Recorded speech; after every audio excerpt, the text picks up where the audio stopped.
नमस्कार, मैं अनूप यादव। जैसा कि आप सब जानते हो कि अब तो ये एक आम बात हो गई है, जब भी कोई विपक्षी नेता पीड़ितों से मिलने के लिए जाता है, प्रशासन के दम पे सरकार उसको रुकवा देती है। अब ये पहली बार तो हुआ नहीं है कि जब राहुल गांधी को रोका गया हो। इससे पहले आप अखिलेश यादव को ले लीजिए, जब वो जेपीएनआईसी में गए थे तो उनको रोका गया था। पिछले साल भी उनको रोका गया था, लेकिन वो किसी तरीके से वो दीवार को फांद करके, गेट को फांद करके चले गए थे। इस बार भी संभल में वही देखने को मिला, जब राहुल गांधी अपने काफिले के साथ में और अपनी बहन प्रियंका गांधी वाड्रा के साथ में जा रहे थे, तो दिल्ली और यूपी का जो बॉर्डर है वहां पर उनको रोक लिया गया और उसके बाद में उनको नहीं जाने दिया गया। अब क्या ऐसी वजह रहती कि सरकार ये कदम उठा लेती है, प्रशासन के दम पे विपक्षी नेताओं को रोक लेती है?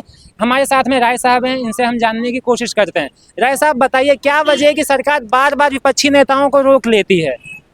देखिए, कारण ये है कि जब सरकार के प्लानिंग में जब पारदर्शिता नहीं होती, जब ईमानदारी नहीं होती, जब सरकार का कोई नैतिक परिकल्पना का बोध नहीं होता, जो सरकार, आप समझिए कि अगर सदन का विपक्ष का नेता प्रधानमंत्री के बाद दूसरे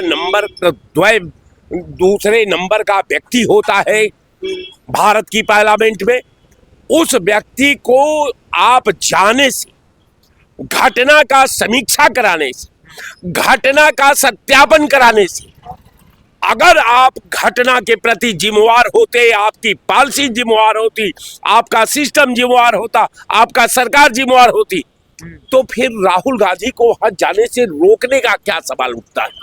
राहुल गांधी कोई आतंकवादी नहीं है। राहुल गांधी भारत के सदन के विपक्ष के लीडर हैं और राहुल गांधी का ये धर्म है कि जहां ये घटना कोई घटती है उसका सत्यापन कराने के लिए आपको आदेश की जरूरत नहीं है। राहुल गांधी को भारत का संविधान आदेश करता है कि वो जहां चाहे, जब जिस वक्त चाहे वो वहां जा सकते हैं। वो कह रहे हैं माहौल खराब हो जाएगा अगर वो चले जाएंगे। तो हम कहते हैं प्रधानमंत्री जी के तो जाने पर माहौल कायम रहता, तो जोगी जी को प्रधानमंत्री को बुला लेना चाहिए। कह रहे हैं 10 तारीख के बाद में जाइए, कोई नहीं रोकेगा। हम कहते हैं कि आप ही तो 30 तारीख को कहे थे कि 30 तारीख तक वहां माहौल सामान्य हो जाएगा, तो 30 तारीख आप ही ने न दिया था, आपकी पुलिस प्रशासन ने दिया था, वहां का जिला प्रशासन ने दिया था, तो फिर उसमें 10 दिन बढ़ाने की क्या जरूरत है? इसका मतलब कि आप बार बार समय बढ़ा ले रहे हैं। इसका मतलब कि वहां आपके सिस्टम ने एक समुदाय के खिलाफ साजिश रची है, उनके ऊपर हमला करवाया है। हमला में, जांच में आपकी प्रशासन व्यवस्था पूरी तरह फंस रही है, लिहाजा उसमें पर्दा डालने के लिए आप तारीख बढ़ा रहे हैं। तो कहने का मेरा मतलब ये साफ साफ है कि उसमें सरकार और इसका सिस्टम दोनों उस साजिश का हिस्सा है।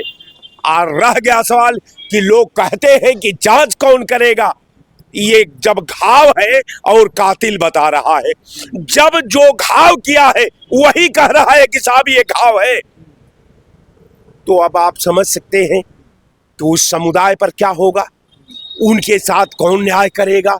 न्यायालय आपके साथ खड़ी है, पुलिस प्रशासन आपके साथ खड़ी है, पूरा आपका जो व्यवस्था है, जो सिस्टम है, जो प्रशासनिक ढांचा है, वो आपके लिए काम करता है, तो उनकी बात कौन सुनेगा? उनके साथ कौन खड़ा होगा? तो उनके साथ खड़ा होने वाले लोग अगर जा रहे हैं तो आपको वहां जाने देना चाहिए। आप अपनी पुलिस की तादाद बढ़ाने, ताकि किसी नेता के जाने के बाद कोई अभद्रता न हो, ये आपकी जिम्मेवारी है। आप उसको पुलिस कस्टडी में, राहुल जी ने तो कहा कि साहब मैं तो अकेले चलने को तैयार हूँ, पुलिस के साथ आप पुलिस हटा लीजिए, आप अपनी गाड़ी लाइए, मैं आपकी गाड़ी पर बैठ करके हम वहां घटनास्थल का समीक्षा करेंगे।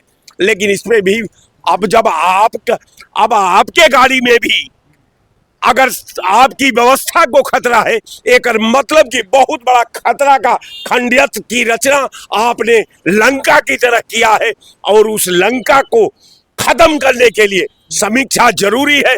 तो जब समीक्षा जरूरी है तो वहां बात होनी चाहिए, वहां सत्यापन होना चाहिए, वहां सारा कार्रवाई होनी चाहिए। मुझे लगता है कि या खुदा क्या हो गया इस देश को, जब आप 3 दिन में 2 बार स्टे दोगे तो ये क्या मामला है? जो तुम्हारा कमीशन जाता है उसके पीछे लोग जय श्री राम का नारा बोलते हैं। कहीं आज तक दुनिया में एक एग्जाम्पल बता दीजिए कि कमीशन के साथ जिंदाबाद का नारा बोलने वाले, जय श्री राम का नारा बोलने वाले अगर है तो भारतीय जनता पार्टी इस पूरे पॉलिसी का खंडयंत्र का जिम्मेवार है और कोई जिम्मेवार नहीं है। भारतीय जनता पार्टी को केवल लहू की जरूरत है और वो लहू ले रही है। देश मुख दर्शक होकर के देख रहा है, हिंदू मुसलमान के नाम पर देख रहा है। कारण ये है कि अगर नहीं पारदर्शिता आप में है तो ईमानदारी से स्वीकार करिए कि हमारे सिस्टम के नाकामी के वजह से ये घटना घट गई है। आज जो अफसर उसमें लापरवाही उस परिधि में आते हैं उनके खिलाफ कानूनी कार्रवाई करिए और वहाँ सामाजिक न्याय, सामाजिक रचना, सामाजिक सद्भाव, सामाजिक एकता को कायम रखते हुए इन वहाँ के 2 अधिकारी, जिला पुलिस अधीक्षक और जिला अधिकारी को तत्काल टर्मिनेट करिए और इसके बाद जांच बैठवाइए 2 अलग कमेटी बना करके। नहीं तो आपके जांच पर किसी का कोई विश्वास नहीं है, इसलिए कि आपका जांच जो है एक समुदाय के खिलाफ धोखा है और इस धोखे को कोई भारत का स्वीकार नहीं करता। अखिलेश यादव ने कहा था अभी ये किसानों की बात नहीं करना चाहते, बेरोजगारी की बात नहीं करना चाहते, इसीलिए बीजेपी जो है संभल की बात बार बार कर रही है। देखिए, किसान का मुद्दा किसान दिल्ली में पहुंच चुका है। छात्र का मुद्दा का जो स्थिति है देख रहे हैं, बेरोजगारों की जो स्थिति है देख रहे हैं, जो बच्चे हमारे नौकरी में अप्लाई पुलिस में किए हैं वो अपनी स्थिति देख रहे हैं। सारा मुद्दे को डाइवर्ट करने के लिए पूरा देश और प्रदेश का निगाह धार्मिक उन्माद के भट्टी में ये सरकार झोंकना चाहती है ताकि अडानी का मामला को नजरअंदाज किया जा सके। बच्चों को पुलिस की भर्ती में जो उनके साथ विश्वासघात हुआ है उसको टाला जा सके। अब तमाम विकास का, महंगाई का, किसानों की दुर्दशा का, किसानों की भुखमरी का, किसानों का आत्महत्या का, ये पैरा खत्म करके केवल दंगा पर केंद्रित कर दो देश को ताकि कोई सवाल पूछने न पाए। ये भारतीय जनता पार्टी की नीति है और यही कार्यक्रम है। बीजेपी के एक नेता हैं, वो कह रहे थे ये सपाई गुंडे हैं जो आपस में लड़े, फिर उसके बाद में अखिलेश यादव गए 5-5 लाख रुपए मुआवजा दे रहे हैं, वही उनका ये पूरा ढोंग है, रचाया। सबसे बड़ी बात है कि ये समाजवादी पार्टी के गुंडे हैं। समाजवादी पार्टी पर आप आरोप लगा रहे हैं तो अब सवाल तो खड़ा होता है ना कि अगर ये काम आप पहले जाकर कर दिए होते। अब कहते हैं कि गुंडा समाजवादी पार्टी का। हमने पूछा कि सीतापुर में जो दंगा हुआ उसमें तो आप ही के पार्टी के सारे कार्यकर्ता निकल गए, आप ही का एमएलए ने आपके कार्यकर्ताओं के विरुद्ध एफआईआर कराया। तो आप ही के कार्यकर्ता जो वहां कमीशन के पीछे जिंदाबाद कर रहे थे जय श्री राम का, वो आपके कार्यकर्ता थे, वो भाजपा के कार्यकर्ता हैं। और अपने पाप को आप स्वीकार करिए और न्यायोचित कार्रवाई करिए, दूध का दूध, पानी का पानी करिए, नहीं तो ना ये पावर रहेगी ना आपके पास ताकत रहेगी। कल दूसरे के हाथ में ताकत जाएगी तो जांच तो होगी। सुप्रिया श्रीनेत जी ये बोल रही हैं कि जो राहुल गांधी है उनके हाथ में जो संविधान की किताब है, नरेंद्र मोदी उससे डर गए हैं, इसीलिए विपक्षी जो नेता है उनके ऊपर ऐसे एक्शन ले रही है सरकार। बिल्कुल, चूंकि भारतीय जनता पार्टी कभी संविधान को मानती नहीं। भारतीय जनता पार्टी भारत के न्यायालय को नहीं मानती। अगर भारतीय जनता पार्टी भारत के न्यायालय को मानती तो राम जन्मभूमि पर 100 बार सुप्रीम कोर्ट पर इसने हुंकार भरी, उसके विरुद्ध टिप्पणी किया, सुप्रीम कोर्ट में मामला विचाराधीन था, लेकिन मंदिर यही बनाएंगे। ये क्या है? ये सुप्रीम कोर्ट ने इजाजत दिया था क्या कि मंदिर यही बनाएंगे? किसने आपको अधिकार दे दिया?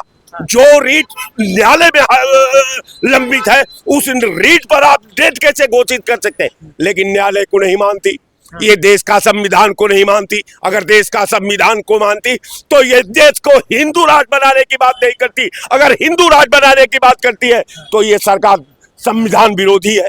क्लियर हो गया?